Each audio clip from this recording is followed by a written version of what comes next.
आज भारत अगर पूर्ण रूप से विकसित नहीं हो पा रहा है तो दोष सिर्फ सरकार को नहीं तो इन लोगों को भी देना चाहिए जो देश को विकसित करने के बजाय देश का और मजाक बना रहे और साथ ही आम लोगों को परेशान भी कर रहे। जी हाँ, आप जो ये तस्वीर देख रहे इनका नाम है प्रदीप कुमार जैन, जो कि पीएनसी इंफ्राटेक के चेयरमैन और मैनेजिंग डायरेक्टर है। अब पीएनसी इंफ्राटेक कंपनी इन दिनों खूब चर्चा बटोर रही है क्योंकि इसने लखनऊ कानपुर एक्सप्रेसवे का पैकेज 2 का निर्माण किया है और ये निर्माण इतना बढ़िया रहा कि न सिर्फ लोग इस कंपनी को गालियां दे रहे बल्कि अब सरकार और एनएचएआई भी इस कंपनी को पेट भर के गालियां दे रही है। बल्कि हालात यहाँ तक पहुँच गए कि एनएचएआई को पीएनसी इंफ्राटेक के चेयरमैन प्रदीप कुमार को चेतावनी देनी पड़ी कि जितना रायता तुम्हारी कंपनी ने इस वक्त फैला के रखा है उसे पहले साफ करो वरना पूरी कंपनी को ही सीज कर देंगे। जी हाँ, मामला यहाँ तक पहुंच गया है कि अब पीएनसी कंपनी के घोड़े लग चुके हैं।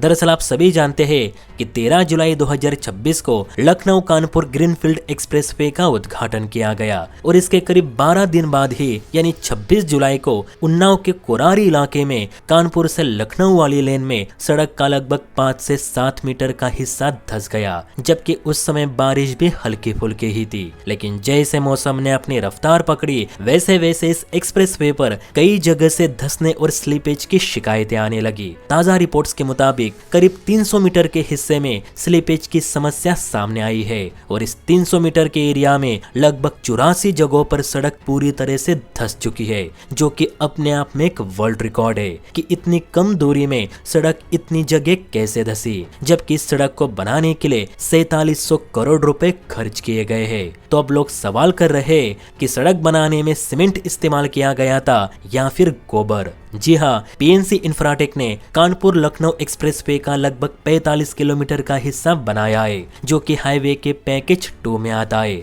और इस कंपनी ने पैकेज 2 का जितना भी काम किया है वो सब घटिया है, क्योंकि आईआईटी खड़गपुर ने इस पर सवाल उठाए हैं। आईआईटी खड़गपुर की टीम ने जब इस हाईवे का निरीक्षण किया तब पता चला कि कंपनी ने ना तो ड्रेनेज सिस्टम का ठीक से काम किया है ना ही ढंग के स्लोप दिए हैं, जिस वजह से बारिश का पानी हाईवे पर ही रुका रहा और सड़क गड्ढा बनकर धंस गई। जब लोगों ने इसे लेकर सोशल मीडिया पर आवाज उठाई तो सरकार और एनएचएआई भी जाग उठी। अब खबरों के अनुसार लखनऊ कानपुर एक्सप्रेसवे पर लगातार बारिश के चलते सड़क पर धंसने की घटनाओं के बाद भारतीय राष्ट्रीय राजमार्ग प्राधिकरण यानी एनएचएआई ने बड़ा फैसला लेते हुए कहा है कि जब तक एक्सप्रेसवे पूरी तरह से सुरक्षित और दुरुस्त नहीं हो जाता तब तक इस मार्ग पर टोल टैक्स नहीं लिया जाएगा। साथ ही पीएनसी इंफ्राटेक को नोटिस भेजकर उसे नॉन परफॉर्मर घोषित करने पर विचार किया जा रहा है, यानी ये कंपनी अब कोई भी सरकारी कॉन्ट्रैक्ट नहीं ले पाएगी। घोटाले में सिर्फ निर्माण कंपनी ही नहीं बल्कि परियोजना से जुड़े अधिकारियों पर भी कार्यवाही की गई है।